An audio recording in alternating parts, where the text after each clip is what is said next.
मोदी तुमचा बाप असेल, मोदी तुमचा बाप असेल.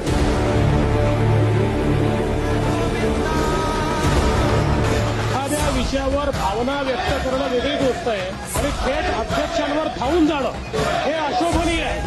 अशा प्रकारे अध्यक्षांवर जणू काही अध्यक्षच दोषी आहे अशा पद्धतीनं अध्यक्षांवर धावून जाणं हे या सभागृहात आम्ही पहिल्यांदा पाहतोय. लोक वर गेले नाही तसं नाही आहे, पण ही पद्धत कुठली आहे की अध्यक्षांच्या अंगावर धावून जायचं? ही पद्धत योग्य नाही, अतिशय अयोग्य पद्धत आहे.